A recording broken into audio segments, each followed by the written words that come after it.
give it up to the youth. Loyal to the squad if we win or we lose. It is in our veins that orange and the green running through and through.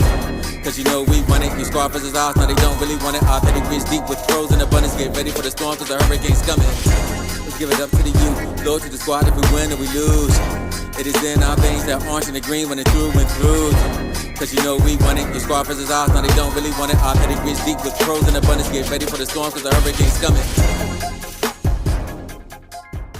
What's good, Miami Hurricane fans? Alright, we got some much needing breaking news for the Miami Hurricanes, which they have added Tyler Harrell. Let me get it correct. We all know that Tyler went to Louisville. Then he transferred to Alabama. Didn't seem to make a lot of headways with Alabama. Now he entered the transfer portal. And Miami has been looking for wide receiver help for a long time to go with the wide receivers that they have. And mainly Miami has been looking for that potential deep threat. Now, you know Miami didn't have a deep threat wide receiver last year. The only one that really could stretch the field was Will Mallory and Jacoby George. But we just didn't have that home run threat like we had back in yesteryears and stuff like that. And like a lot of college football teams have, like Ohio State, Alabama, Michigan, and all these teams, you know, have a home run threat. Now, me personally, I watched highlights of Mr. Tyler. The dude is phenomenal. A game against Wright where he had a crossing, there was a crossing route across the middle. He got hit, cut in him, hit him across there. He shook the safety and then proceeded to outrun 4 other Wake Forest guys for like a 71-yard touchdown. I watched him had a 91-yard bomb from Cunningham where he got.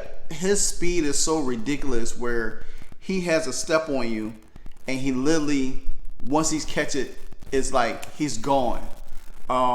There was a highlight from Alabama where he caught one across the middle and everything like that. So the dude is really good. Now, if some of y'all don't know, he is from Dade County, Miami, Columbia's product.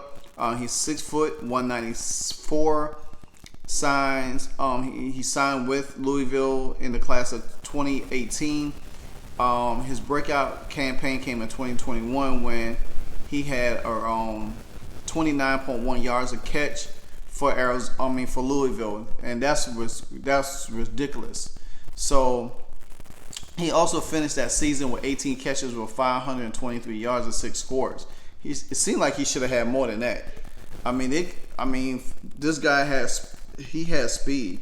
He averaged more than 30 yards a catch. That's ridiculous. That's what Miami need. They need a guy like this that could get chunk yardage where you could shorten the field, because then you make defense play your team a whole very differently, especially when you have that home run threat. Then that opens up everything with the running game and the other receivers. We already know how Xavier Strepo is, catching short route passes and stuff like that. But then what makes Xavier going to benefit more when you have somebody that could take the top off. When you got a guy that could take the top off of your defense and make your defense have to play a whole type of scheme, different type of scheme, then like I said, it opens up for the running game, it opens up for the tight ends, and it opens up for the other receivers. So,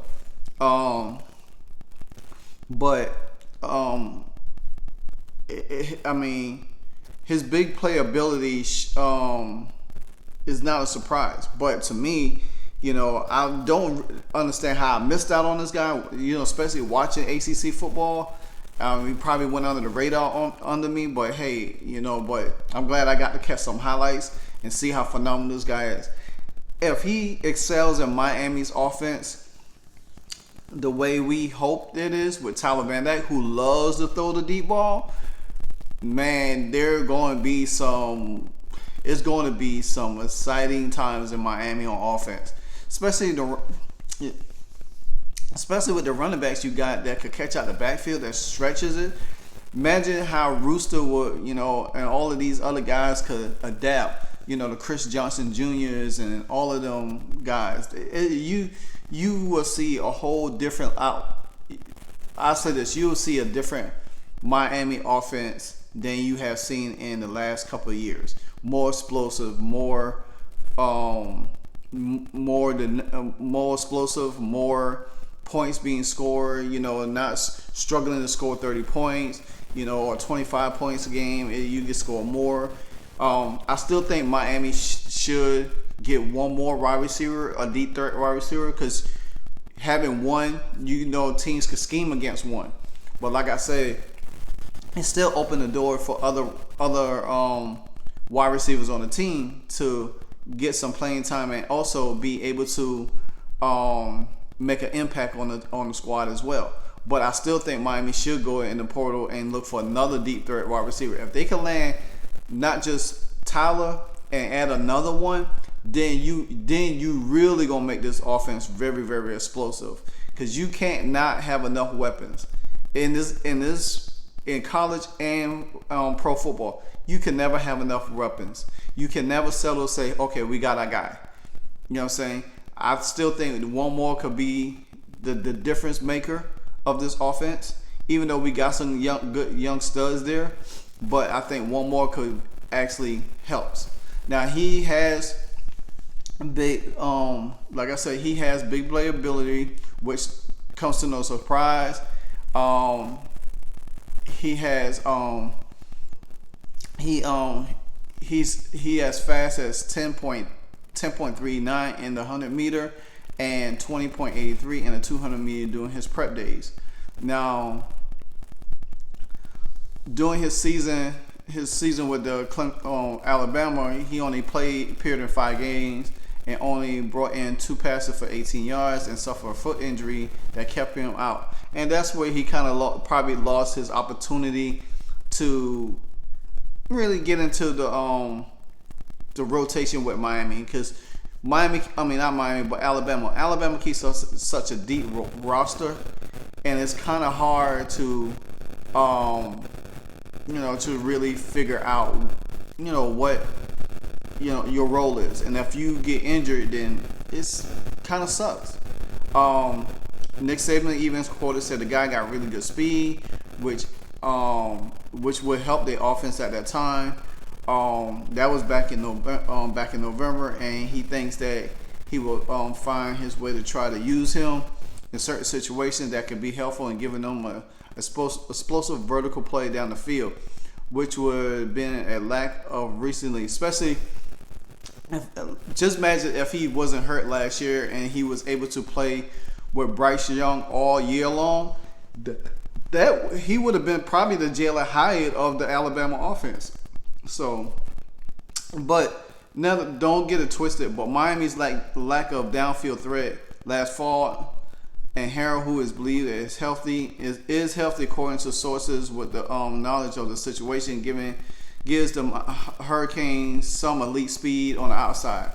He's likely joins a situation where he will be compete with Jacoby George, while providing some quality depth in the room. So, with Harrell in the fold, Miami is still chasing other talented prospects in Reedley, California college. Shamar Kirk, who officially visited Miami last week. Over 2 years, Kirk totaled 76 catches, 1,446 yards, and averaged a 19-point yard catch with 15 touchdowns. So, me personally, I really think this is, like I said earlier, I think Miami should continue to pursue other wide receivers to make this offense a little bit more explosive than anything. So, me personally, I like it. I love it. I think I think Miami is going to definitely, bring a lot to the fold, bring a lot to what they need to be done, because you have to have speed. You have to have speed. It's all about speed now, because when you can have a guy that could take the top off, it makes it so much easier for your score. Now, my guy Alex Donald also reported on this too, so be sure to tune into Locked On Kings because he brings a lot of Hurricane content, So, but the dude runs a 4.24 in the 40 on Louisville Pro Day in 2021. So, I mean, that goes to show you how fast this guy is. You know what I'm saying? He's that guy. You know what I'm saying? Pro Football Focus graded him 1 out of 5 contact catch targets and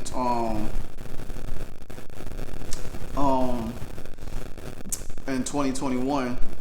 Then Louisville coach, said that they did a nice job scheming open and deep shots for him. Which, I mean, if you go back and watch Louisville's highlight tapes of this guy, you'll see why.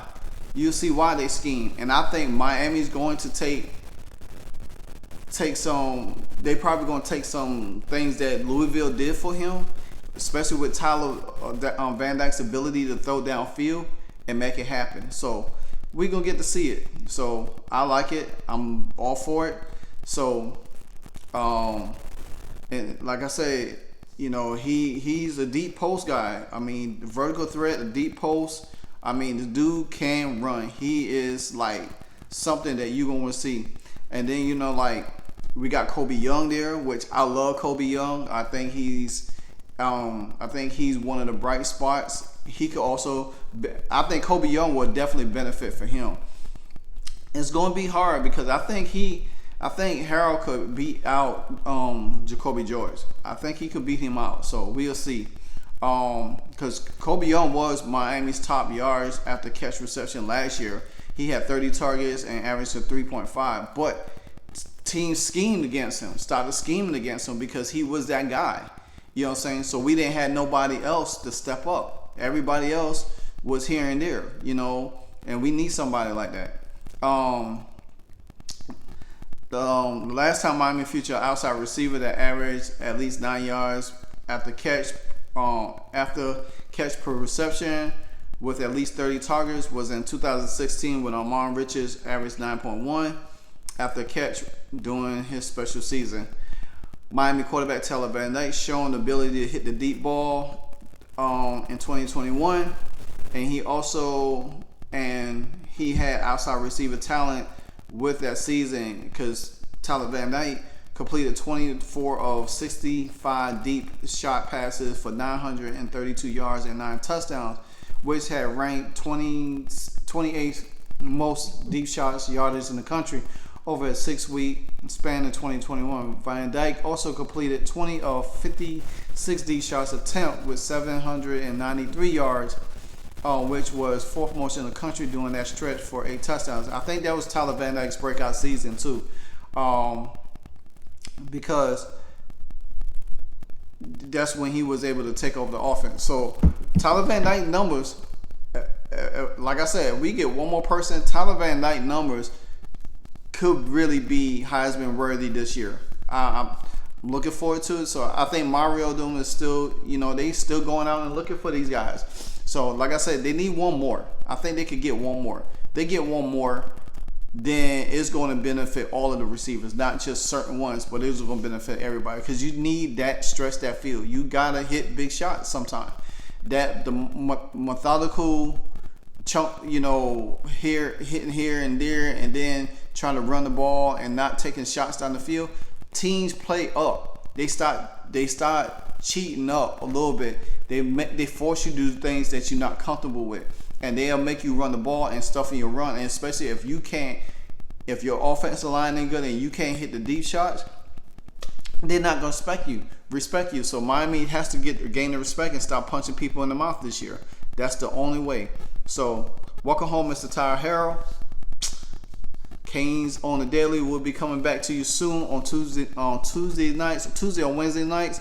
So Tune in for that. Until then, this your boy